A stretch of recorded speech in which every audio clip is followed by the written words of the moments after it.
બાળકોની જરૂરિયાત ગમે તેટલી આપણે પૂરી કરતા હોઈએ છીએ તોય તેને ઓછી પડતી હોય છે, ત્યારે કેવી રીતે જ્ઞાન ગોઠવવું કે આપણે કેટલે સુધી અને ક્યાં સુધીને એની જરૂરિયાતો પૂરી કરવી જોઈએ, અને આ બધાની અંદર આપણી જે ચિત્ત ફાઇનાન્સ સિક્યુરિટી પાછળ દોડતું હોય છે તો આપણે એને બી જ્ઞાને કરીને કેવી રીતે ગોઠવતું હોય છે જેનાથી આપણે આપણો પુરુષાર્થ પૂરો કરી શકીએ. ફાઇનાન્શિયલમાં તો કેવું છે કે તમારી પાસે સગવડ હોય, જેટલું ઘરમાં ખર્ચો જાય ને સરપ્લસ બચ્યું હોય તો ધીમે ધીમે સેવિંગ કરો. એમાં 1% 2% ભગવાનમાંય નાખજો, ચેરિટી કરજો. ઘણા બધું જવાની જગ્યા કરીશું ને તો આવવાની શરૂઆત થાય બધી. અને બાળકોનું શું છે, નેસેસિટી બધું જ પૂરું કરવાનું. લક્ઝરિયસમાં એ વિવેક રાખવાનો કે ભાઈ અમુક વસ્તુ તો કે તું આટલો નાનો 10 વર્ષનો છે ને તને મોબાઈલ જોઈએ અને ફલાણો આઈપેડ જોઈએ, કે ના આટલું તને મળશે, આટલું નહીં મળે. હા તું મોટો થઈશ પછી તને મળશે અમુક બૂટ, તો કે ના આટલા ના જ લેવાના ભાઈ, 1,500 કે 2,000, પછી 7,500 હમણાં નહીં મળે. એટલે અમુક થોડું લિમિટેશન રાખવાની પહેલેથી. અને આ શું નળ ખુલે ને પાણી પડે છે એવું એને લાગે મેં કીધું ને મળી ગયું એટલે એની ચગે પછી એટલે થોડું પ્રમાણસર થોડું રિસ્ટ્રિક્શન મુકતા આપવાનું. નેસેસિટી પહેલી ચોક્કસ ભણવામાં, ખાવા પીવામાં, એ બધું સાચવીશું એમને. એટલે એમાં કેવો છે પૂજ્યશ્રી કે બાળકો જ્યારે સ્કૂલમાં અને બીજા એમના ફ્રેન્ડ્સને એ રીતે જુએ છે તો એમને બધા પ્રશ્ન ઊભા થાય છે કે આ કેવી રીતે કરવું જોઈએ, એમને મળે છે અમને નથી મળતું, અને એ બધી વસ્તુમાં કેવી રીતે થાય છે કે એઝ એ પેરેન્ટ્સ આપણે એક બાજુ જ્ઞાન બાજુ ગોઠવતા હોઈએ અને બીજી બાજુ એ લોકોની કંઈ ને કંઈ એવી નીડ્સ આવી જાય જે આપણે સમજીએ કે હવે આ અત્યારે જરૂર નથી, તો પણ એ પછી પ્રેશરમાં આવી જાય છે બધી વસ્તુઓ ઘણી બધી.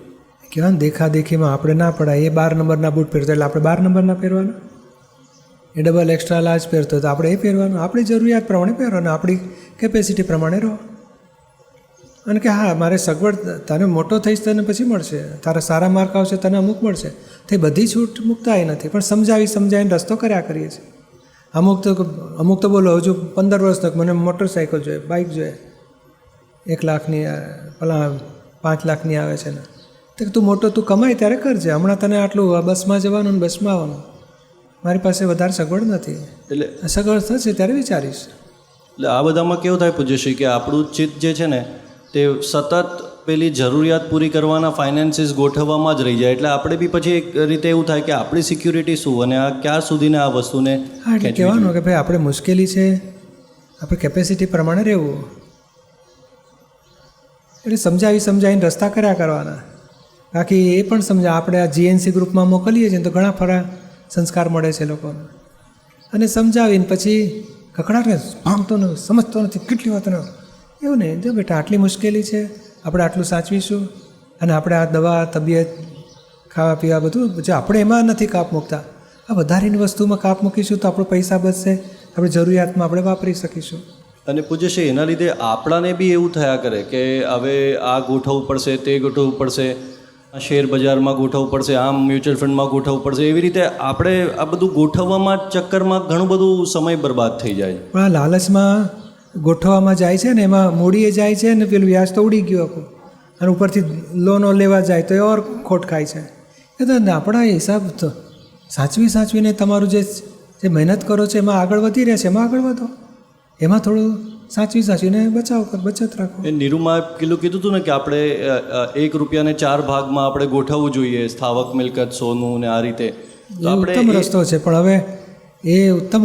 પણ હવે આમાં શું છે કે આપણી પાસે રોજની જ મુશ્કેલી, તો સેવિંગ ક્યાં કરશો?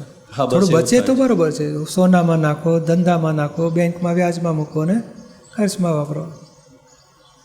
એટલે આ જ પ્રશ્ન, દાદાની રીત સરસ છે આખી, ધીમે ધીમે વધાય તો વધાય, વાંધો નહીં એમાં આગળ. પણ અત્યારે શું મોહ બહુ વધ્યા છે છોકરાઓને, અને એને ભાન નથી કે આ હિતકારી કેટલું ન હિતકારી કેટલું. એટલે સમજણ પાડીને વિવેક ઊભો કરવો આપણે.